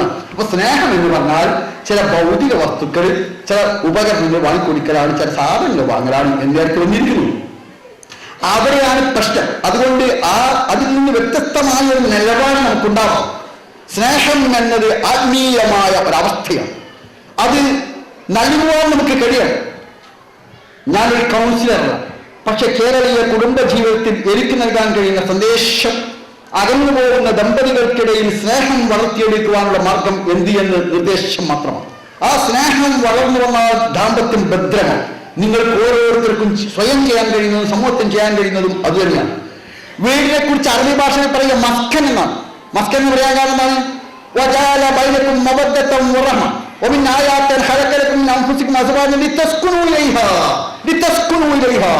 നിങ്ങൾ സുക്കൂൻ നേടാൻ വേണ്ടി എവിടെ നിന്ന്? വീട്ടിൽ നിന്ന്. അപ്പൊ വീട്ടിലെ സഹധർമ്മിണി സുക്കൂൻ നൽകുന്നവളാകുമ്പോഴാണ് വീട് മസ്കനായി മാറുക. ഇനി എന്റെ പ്രിയപ്പെട്ട സഹോദരന്മാർ ആലോചിക്കേണ്ടത്, ഞങ്ങളുടെ താമസ സ്ഥലത്തെ മസ്കനാക്കി മാറ്റുവാൻ ഞങ്ങൾക്ക് കഴിഞ്ഞിട്ടുണ്ടോ എന്നത്. എന്തിനാ വീട് എന്ന് പറയാം? എന്തിനാ വീട് എന്ന് പറയുക? വീട് എന്ന് പറഞ്ഞാൽ വലിയൊരു കെട്ടിടം വീടല്ല. കെട്ടിടത്ത് കന്നുകാലികളെ കെട്ടിയ അത് ആലയാനാകാം, കോഴിക്കോട് താമസിച്ചാൽ കോഴിക്കൂടാനാകാം, മനസ്സിലായത്? പന്നിയെ കൂടി താമസിച്ചാൽ പന്നിക്കൂടാകാം. രണ്ടു കാലിലെ ജന്തുവിനെ അവിടെ താമസിച്ചാൽ അതുകൊണ്ട് മാത്രം വീടാവില്ല. വീടാവണമെങ്കിൽ അവിടെ കുടുംബം താമസിക്കണം. കുടുംബം താമസിക്കണമെങ്കിൽ കൂടുമ്പോൾ ഇമ്പമുള്ളതാവണം. അതാണ് വീടുകൾ. നിങ്ങളുടെ താമസ സ്ഥലങ്ങൾ നിങ്ങൾക്ക് വീടുകളാക്കുവാൻ നിങ്ങളുടെ സഹോദരന്മാർക്ക് കഴിയുന്നുണ്ടോ? മസ്കരയാക്കാൻ നിങ്ങൾക്ക് കഴിയുന്നുണ്ടോ എന്നാണ് നിങ്ങൾ ആലോചിക്കേണ്ടത്. നിങ്ങളുടെ വീടുകളെ ശാന്തിയുടെ, സമാധാനത്തിന്റെ, സ്വൈര്യത്തിന്റെ കേന്ദ്രമാക്കാൻ നിങ്ങൾക്ക് കഴിയുന്നുണ്ടോ എന്നാണ് ആലോചിക്കേണ്ടത്. അല്പം ശ്രദ്ധ വെച്ചാൽ പരസ്പരം കോപ്പിക്കേണ്ടി വരാത്ത, പരസ്പരം ദേഷ്യപ്പെടേണ്ടി വരാത്ത, പരസ്പരം വേണ്ടാത്ത വാക്കുകൾ പറയാത്ത ദാമ്പത്യം നയിക്കുവാൻ നിഷ്പ്രയാസം കഴിയും എന്നതാണ് വസ്തുത. എന്നാൽ അത്തരത്തിലുള്ള ദാമ്പത്യത്തിന് ഈ കുടുംബ ക്യാമ്പയിൻ നമുക്ക് പ്രേരകമായി, പ്രചോദകമായി മാറുമാറാവട്ടെ. അള്ളാഹു അനുഗ്രഹിക്കുമാറാവട്ടെ. അവിധം തന്നെയാണ് കുട്ടികളുടെ പ്രശ്നം. കുട്ടികളോട് കരുണ കാണിക്കേണ്ടതുണ്ട്. പക്ഷെ കാരുണ്യം ഉമ്മയുടെ മനസ്സുണ്ടെങ്കിലേ, ബാപ്പയുടെ മനസ്സുണ്ടെങ്കിലേ കുട്ടികൾക്ക് ലഭിക്കുകയുള്ളൂ. അതിനാൽ കാരുണ്യം എന്ന് നമ്മുടെ മനസ്സിൽ ഉണ്ടാവേണ്ടതുണ്ട്. പ്രവാചകൻ സ്വല്ലല്ലാഹു അലൈഹി വസല്ലം തന്റെ പേരക്കുട്ടിയെ കൽപ്പിച്ചുകൊണ്ടിരിക്കുക. അപ്പോഴാണ് അക്ലബിന് ഹാരിസ് എന്നൊരാൾ വന്നത്. അദ്ദേഹം പറഞ്ഞു, എനിക്ക് 10 കുട്ടികളുണ്ട്, ഒന്നിനെ പോയിരുന്നോ ഞാൻ ഇങ്ങനെ ചുംബിച്ചിട്ടില്ല, ലാളിച്ചിട്ടാണ്. നബി തിരുമേനി കോപ്പാകുന്നായി ചോദിച്ചു, താങ്കളുടെ മനസ്സിൽ നിന്ന് അല്ലാഹു കാരുണ്യം എടുത്തതല്ല, ഞാൻ എന്താണ് ചെയ്യുക? എന്നിട്ട് പറഞ്ഞു, ലാ യർഹമുല്ലാഹു മൻ ലാ യർഹമുന്നാസ, ജനങ്ങളോട് കരുണ കാണിക്കാത്തവരോട് അല്ലാഹു കരുണ കാണിക്കുകയില്ല. ഇർഹമു മൻ ഫിൽ അർദ് യർഹമുക്കും മൻ ഫിസ് സമാഇ, ഭൂമിയിലുള്ളവരോട് നിങ്ങൾ കരുണ കാണിക്കൂ, ഉപരിലോകത്തുള്ളവർ നിങ്ങളോടും കരുണ കാണിക്കും. കുട്ടികളോടുള്ള കാരുണ്യം എന്നത് അനിവാര്യമായ കാര്യമാണ്. 10,000-കണക്കിന് ആളുകൾക്ക് നേതൃത്വം നൽകിക്കൊണ്ട് ഒരാൾ നമസ്കാരം നിർവഹിക്കണം. അപ്പോഴാണ് കുട്ടി നിൽക്കാതെ കരയുന്നത്. എങ്കിൽ എന്താ ചെയ്യേണ്ടത്? നബി തിരുമേനി പറഞ്ഞു, നമസ്കാരം പിന്നെ നീണ്ട സൂറത്തോതല്ല വേണ്ട, ചെറിയ സൂറത്തോതി വേഗം നമസ്കാരം നിർവഹിക്കണം. കരയുന്ന കുഞ്ഞ്, അതിൽ ഉമ്മയുടെ മനസ്സിലാക്കുന്ന വേദന അത് അവസാനിപ്പിക്കാൻ വേണ്ടി 10,000-കണക്കിന് ആളുകൾ നമസ്കാരം പോലും ചുരുക്കാമെന്നാണ് പ്രവാചകൻ തിരുമേനി സ്വലത്തും പഠിപ്പിച്ചിട്ടുള്ളത്. കുട്ടികളുള്ള കാരുണ്യാതിരേകമായിരുന്നു ഇതിന് കാരണം. ഒരു യുദ്ധഭൂമിയിൽ നിന്ന് തിരിച്ചു വന്ന സഹാബികൾ പ്രവാചകനോട് ആ യുദ്ധത്തിൽ കൊല്ലപ്പെട്ട കുട്ടികളെ കുറിച്ച് പറഞ്ഞു. നബി തിരുമേനിയുടെ കണ്ണുകൾ നിറഞ്ഞൊഴുകുകയായിരുന്നു. അപ്പോൾ പ്രവാചകനോട് പറഞ്ഞു, ആ നമ്മുടെ കുട്ടികളല്ല, ശത്രുക്കളുടെ കുട്ടികളാണ്. നബി തിരുമേനി പറഞ്ഞു, കുട്ടികൾക്ക് എന്ത് ശത്രു, എന്ത് മിത്രം? യുദ്ധവേളയിൽ പോലും സ്ത്രീകളെയോ കുട്ടികളെയോ നിരപരാധരായ ആളുകളെയോ ആയുധമില്ലാത്തവരെയോ പിന്തിരിഞ്ഞു പോകുന്നവരെയോ ആരാധന മുഴുകുന്നവരെയോ യുദ്ധവേളയിൽ വെച്ചും പോലും കൊല്ലാൻ പാടില്ല എന്ന് നബി തിരുമേനി സ്വല്ലല്ലാഹു അലൈഹി വസല്ലം നിർദ്ദേശം നൽകിയത്. അപ്പോൾ നിങ്ങൾക്കറിയാം, 2 വർഷം മുലകുടി മാറ്റിയ കുട്ടികൾക്ക് മാത്രമേ രാഷ്ട്രത്തിന് വീതം നൽകിയിരുന്നുള്ളൂ. പക്ഷേ ഉമർ റളിയല്ലാഹുവിന്റെ കാലത്ത് ഒരു കുഞ്ഞ് 10ാമത്തെ മാസത്തിൽ മുലകുടി മാറ്റാൻ ധൃതി കാണിച്ചതിന് പേര് കുഞ്ഞ് നിൽക്കാതെ കരയുന്നത് കേൾക്കാൻ ഇടയായി ഉമർ റളിയല്ലാഹു. ഏതോ രാജ്യത്ത് നിന്ന് ഏതോ യാത്രാ സംഘത്തിലെ ഏതോ ഒരു പെണ്ണിന്റെ ഏതോ ഒരു കുട്ടി കരയുന്നത് കേട്ടപ്പോൾ ഒരു രാജ്യത്തിന്റെ നിയമമാണ് മഹാനായ ഉമർ ഫാറൂഖ് റളിയല്ലാഹു മാറ്റിയത്. കുട്ടികളോട് ഉണ്ടാവേണ്ട കാരുണ്യം എത്ര ശക്തമാണ് എന്നാണ് നമ്മെ പഠിപ്പിക്കുന്നത്. പക്ഷെ ആ കാരുണ്യം നമുക്കിന്ന് കുട്ടികളോട് ഉണ്ടോ? എന്റെ പ്രിയപ്പെട്ട സഹോദരന്മാർ, നിമിഷം ഓർത്തു നോക്കൂ. ടെലിവിഷനിൽ നല്ല ടെലിസീരിയൽ കാണും, നല്ല ടെലിസീരിയൽ ഫിലിം കാണും. അപ്പോഴാണ് ഉറങ്ങിക്കിടക്കുന്ന കുട്ടി ഓനൊന്ന് കരയുന്നു. കുട്ടിക്ക് മഴ കൊടുക്കും. നിങ്ങൾ സന്തോഷത്തോടു കൂടിയാണോ ആനന്ദത്തോടു കൂടിയാണോ അതോ ഈ കുട്ടിക്ക് ഉണരാൻ കണ്ട നേരം കുടിയിൽ എന്ന മനസ്സോടു കൂടിയാണോ കുട്ടിക്ക് മഴ കൊടുക്കുക? ഉറപ്പിച്ചൊരു കാര്യം എനിക്ക് പറയാൻ കഴിയും. ടെലീസിയെ കണ്ടുകൊണ്ടിരിക്കെ നിങ്ങൾ ആ കുഞ്ഞിനെ മഴ കൊടുക്കുമ്പോൾ ടാപ്പിന് വെള്ളം വീഴ്ത്തുന്ന നിർവികാരതയെങ്കിലും നിങ്ങൾക്കുണ്ടാവും. ശാപമില്ലായെങ്കിൽ പോലും നിർവികാരതയെങ്കിലും ഉണ്ടാവും. അപ്പോഴാണ് ആ കുട്ടി മലമൂത്ര വിസർജനം നടത്തി കഴിയേണ്ടി വന്നാൽ കിഴക്കൻ നാട്ടിലെ കർഷക തൊഴിലാളിയായ പണിയായത്തിലെ മണ്ണ് വൃത്തിയാക്കുമ്പോൾ ഉണ്ടാവുന്ന വികാര സാന്നിധ്യം പോലും സ്വന്തം കുഞ്ഞിനെ കുളിപ്പിക്കുമ്പോൾ ഉണ്ടാവുകയില്ല. മുള കൊടുക്കുക എന്ന ദിവ്യമായ ഒരു മഹാ ആത്മീയമായ ഒരു കൃത്യമാണ്. അതുകൊണ്ടാണോ പെറ്റുമ്മയെ പോലെ പോറ്റുമ്മ ആയി മാറാനുള്ള കാരണം. മുള കൊടുക്കുമ്പോൾ കുഞ്ഞിന് കേവലമായ പാനീയമല്ല കൊടുക്കുന്നത്. മാതാവിന്റെ മുഖത്തെ ഓരോ ബിന്ദുവിലും നിറഞ്ഞു നിൽക്കുന്ന അസാധാരണമായ ഒരു ആത്മീയമായ സാന്നിധ്യമുണ്ട്, ഒരു സംസ്കാരമുണ്ട്, ഒരു സ്വഭാവമുണ്ട്, ഒരു ജീവിത രീതിയുണ്ട്. അതിനേക്കാളേറെ സ്നേഹത്തിന്റെയും കാരുണ്യത്തിന്റെയും നിറഞ്ഞു നിൽക്കുന്ന ഉമ്മയുടെ മുഖമുണ്ട്. ആ ഉമ്മയുടെ മുഖമാണ് കുഞ്ഞിലേക്ക് പകർന്നു കിട്ടേണ്ടത്. അതാണ് നമ്മുടെ പുതിയ ലോകത്തിന് നഷ്ടപ്പെട്ടു പോയത്, യാന്ത്രികതയിൽ നഷ്ടപ്പെട്ടു പോയത്. അതാണ് അവിടെയാണ് കുഞ്ഞുങ്ങൾക്ക് യഥാർത്ഥത്തിൽ ഇത് നഷ്ടപ്പെടുന്നത് എന്ന് മനസ്സിലാക്കുക. കുഞ്ഞുങ്ങളെ ശപിക്കാറിന്റെ ഉമ്മമാർ. നബി തിരുമേനി സ്വലസമയുടെ കാലത്ത് ഒരു ഒട്ടകം നടക്കാതെ പോയപ്പോൾ അല്പം നിന്നപ്പോൾ പെണ്ണെ ശപിച്ചു. നബി തിരുമേനി പറഞ്ഞില്ല, അറിയിക്കാം അത് ശപിക്കപ്പെട്ട ഒട്ടകായിട്ട് പരിക്ക് പോയിക്കോട്ടെ, നീ നടന്നു പോയിക്കോ. ഒട്ടകത്തെ പോലും ശപിക്കുന്ന വിലക്കിയ പ്രവാചകന്റെ ഒരു സമൂഹം ഇന്ന് സ്വന്തം കുഞ്ഞുങ്ങളെ പോലും ശപിക്കുന്നു എന്നല്ലേ അവസ്ഥ എത്തിയത്. ഭർത്താവിനോട് ദേഷ്യമുണ്ടെങ്കിൽ അയ്യ ഭർത്താവിന് തല്ലാൻ പറ്റുമല്ലോ, പിന്നെ തല്ലി കുട്ടിക്കാം. നമ്മുടെ രാജ്യത്തെ പോലീസ് ഡിപ്പാർട്ട്മെന്റ് പോലീസ് ഡിപ്പാർട്ട്മെന്റ് നിങ്ങൾക്കറിയാലോ, ഐജിക്ക് ദേഷ്യം ഭാര്യ വീട്ടിൽ നിന്ന് ഓപ്പിച്ച ഐജിക്ക് ദേഷ്യമോ? ഐജി ദേഷ്യം നിൽക്കാനുള്ള DIGയോട്, DI ആരാധന നിൽക്കാം, SP ആരാധന നിൽക്കാം, DSP ആരാധന നിൽക്കാം, പിന്നെ സബ് ഇൻസ്പെക്ടറോട്, അയാളോ SIയോട്, അയാൾ പോലീസുകാരൻ നാട്ടിൽ ഏതോ പാവപ്പെട്ടവരുണ്ട്, അയാളുടെ ഭാര്യയോട്, ഭാര്യ ആരോടെ ചേർക്കാം, കുട്ടിയിലോട്. ഇതാണ് സംഭവം. ഇതാ യഥാർത്ഥത്തിൽ സംഭവിക്കുക. ഭർത്താവിന്റെ ദേഷ്യമൊക്കെ കുട്ടിയോടും. ആ പാവം കുട്ടി എന്ത് ചെയ്യും? കുട്ടിയെ ശിക്ഷിക്കുമ്പോൾ പോലും എന്തിന് എന്നവരെ ബോധ്യപ്പെടുത്താൻ കഴിയേണ്ടതില്ലേ? നിങ്ങളൊക്കെ ഒരു ക്ലാസ്സിലെ വിദ്യാർത്ഥികൾ അധ്യാപകരുടെ കുട്ടിയെ പറ്റി അടിക്കുന്നത് എന്താ കാരണം അറിയാം? കുട്ടിക്ക് അറിയില്ല, ആർക്കും അറിയാം. അതിനെപ്പറ്റി പറയാം പീഡനം, ക്രൂരതാന്നല്ലേ? സ്വന്തം മക്കളെ പോലും ശിക്ഷിക്കുന്നുവെങ്കിൽ എന്തിന് എന്ന് അവർക്ക് ബോധ്യമാവേണ്ടതില്ലേ? അത് ബോധ്യപ്പെടുത്തിയാണോ ശിക്ഷിക്കാറുള്ളത്? അതോ നിങ്ങൾ അരിശം, മൂരിവികാരം നിങ്ങളാക്കട്ടെ. മൂരിവികാരം എന്ന് പറഞ്ഞാൽ എന്താണല്ലോ, അത് ജന്തുപരമായ ഒരു വികാരമാണ്. അത് തീർക്കാൻ വേണ്ടി ഈ കന്നുകാലികൾക്ക് ദേഷ്യം പിടിച്ചാൽ തല്ലുന്നത് അത് പോയിട്ട് മതിർമ പോയി കുത്തും. അതുപോലെയാണ് നമ്മൾ ചില സ്ത്രീകൾ ദേഷ്യം പിടിച്ചാൽ അത് കുട്ടികളെ പിടിച്ച് തല്ലുക. അതുകൊണ്ട് കുട്ടികളും ചീത്തയാവുന്നല്ലാതെ എന്ത് ഗുണമാണുള്ളത്? അപ്പോൾ അത് യഥാർത്ഥത്തിൽ ആ അവസ്ഥയിൽ നിന്ന് മാറ്റം ഉണ്ടാവേണ്ടി എന്നാണ് സൂചിപ്പിക്കാൻ. ഒരിക്കലും നമ്മുടെ കുട്ടികളെ ചീത്തവാക്ക് കേൾക്കുവാൻ ഇടവരുത്തരുത്. നല്ലത് മാത്രമായിട്ട് പറയുന്നത് മാത്രമല്ല, നല്ല കഥകൾ അവർക്ക് പറഞ്ഞു കൊടുക്കുകയും വേണം. അവരെ ഭീരുക്കളാക്കരുത്, അവരെ ധീരന്മാരും ധീരകളുമാക്കണം, തന്റേടമുള്ളവരാക്കണം, ഇച്ഛാശക്തിയുള്ളവരാക്കണം, അസീവത്തുള്ളവരാക്കണം. അതിനാവശ്യമായ കഥകൾ കുട്ടികൾക്ക് പറഞ്ഞു കൊടുക്കണം. ആ കുട്ടികൾക്ക് കഥ പറഞ്ഞു കൊടുക്കണമെങ്കിൽ നമുക്ക് കഥിച്ചുണ്ടാകും. അത് നമ്മൾ കഥ പഠിക്കണം. ഇസ്ലാമിക ചരിത്രത്തിലെ, ലോക ചരിത്രത്തിലെ മഹത്തായ കഥകൾ നമ്മൾ പഠിക്കുകയും അത് കുട്ടികൾക്ക് നമ്മൾ പറഞ്ഞു കൊടുക്കുകയും വേണം. അപ്പോൾ മാത്രമേ അവരിൽ ഉത്തമമായ സ്വഭാവം വളർത്തുവാൻ നമുക്ക് കഴിയുള്ളൂ. അവിടെയും സംഭവിച്ചു പോയ ഒരു വ്യാപാരം ഒഴിക്കണം. നിങ്ങൾ നോക്കും കുട്ടികളുടെ നിലപാട്. ഇപ്പോഴും നിങ്ങൾക്കറിയാമല്ലോ, കേരളത്തിൽ 1000 പുരുഷന്മാർക്ക് 1040 സ്ത്രീകളുണ്ട്. പക്ഷേ 6 വയസ്സിന് താഴെയുള്ള 1000 ആൺകുട്ടികൾക്ക് പകരം 952 പെൺകുട്ടികളേ ഉള്ളൂ. എന്താ കാരണം? അവിടുത്തെ പുരുഷന്മാർക്കൊക്കെ തന്നെയും ആ പെൺകുഞ്ഞുങ്ങൾക്ക് ജന്മം നൽകുന്ന ബീജവിചാരപോലാണോ? അല്ല. പിന്നെയോ ഇപ്പം 1000 രൂപ ചെലവഴിച്ചാൽ 20 കൊല്ലം കഴിയുമ്പോൾ ലക്ഷം ലാഭം. ലാഭചേതമാ പ്രശ്നം. ഇപ്പോൾ ഡോക്ടർക്കെന്നെ പരിശോധിച്ച് ചെലവുണ്ടാക്കുന്ന പണവും പണ്ടവും കൊണ്ടുപോകുന്ന പെൺകുട്ടിയാണോ എങ്കിൽ പോടി പുറത്ത് 1000 രൂപ ചെലവ് 20 കൊല്ലം കഴിഞ്ഞാൽ ലക്ഷം ലാഭം. ഇതാണ് മനസ്സ്.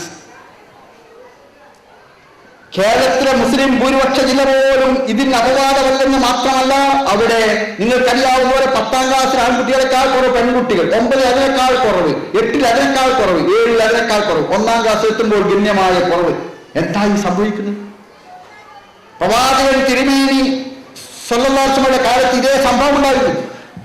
ജനിച്ച ശേഷമായിരുന്നു കൊന്നിരുന്നത്. അങ്ങനെയുള്ള ഒരു സംഭവം പ്രവാചകന്റെ സന്നിധി വന്നു. ഒരാളൊന്ന് പ്രവാചകനോട് പറഞ്ഞു, എനിക്കൊരു പെൺകുട്ടി ഉണ്ടായിരുന്നു, അവൾ കൂടെ നടക്കാറായപ്പോൾ ഞാൻ അവളെ കൂട്ടിക്കൊണ്ടുപോയി, ആളുകൾ മരുഭൂമിയിൽ കൊണ്ടുപോയി നിർത്തി. ഞാൻ കുഞ്ഞിന് കുഴിവെട്ടാൻ തുടങ്ങി. അപ്പോൾ എന്നെ നെറ്റിയും താഴ്രോമങ്ങളും പറ്റിപ്പിടിച്ച മണത്തരികൾ എന്റെ കൊച്ചുമോളെ അവളുടെ ഇടം കൈകൾ കൊണ്ട് തട്ടിമാറ്റി. അതെന്റെ തീരുമാനത്തെ മാറ്റാൻ കാരണമായില്ല. ഞാൻ ആ കുഞ്ഞിനെ കുഴി വെട്ടിത്തപ്പോൾ അതിലേക്ക് വലിച്ചിട്ടു. കുട്ടി ഉപ്പായെന്ന് വിളിച്ച് വെട്ടിക്കരഞ്ഞു. ഞാൻ മറുപാടിയിട്ടു. ആ കുഴി മൂടി തിരിച്ചു വന്നു. നിർവികാരതയോടുകൂടിയായിരുന്നു അയാൾ ഇത് പറഞ്ഞത്. കാരണം അയാളുടെ ഗോത്രത്തിന് ചിരപരിചിതമായ ഒരു കാര്യമായിരുന്നു അത്. അതെന്നല്ലേ ഇന്ന് നമ്മുടെ സമൂഹം ചെയ്യുന്നത്? സ്വന്തം ബീജത്തിൽ തന്റെ പ്രിയപ്പെട്ടവരുടെ ഗർഭപാത്രത്തിൽ രൂപം കൊണ്ട കുഞ്ഞിനെ നിഷ്കരുണം കൊലപ്പെടുത്തുകയാണ് ചെയ്യുന്നത്. ഇന്ന് ലോകത്തെ ഏറ്റവും വലിയ കൊലക്കളം ഏതാണെന്ന് ചോദിച്ചാൽ ഞാൻ പറയും അത് ലെബനോണിലല്ല, ഫലസ്തീനിലല്ല, ഇറാഖിലല്ല, കേരളക്കരയിലെയും അതുപോലുള്ള മുതലാളിത്ത സംസ്കാരത്തിൽ അടിപ്പെട്ട പ്രദേശങ്ങളിലെയും 7-8 നിലകളുള്ള ആശുപത്രികളിലെ ഓപ്പറേഷൻ തിയേറ്ററുകളിലെ ഓപ്പറേഷൻ ടേബിളുകളാണ് ലോകത്തിലെ ഏറ്റവും വലിയ കൊലക്കളങ്ങൾ എന്നതാണ് വസ്തുത. ഈ ദുരന്തത്തിൽ നമുക്ക് രക്ഷപ്പെടേണ്ടതില്ല.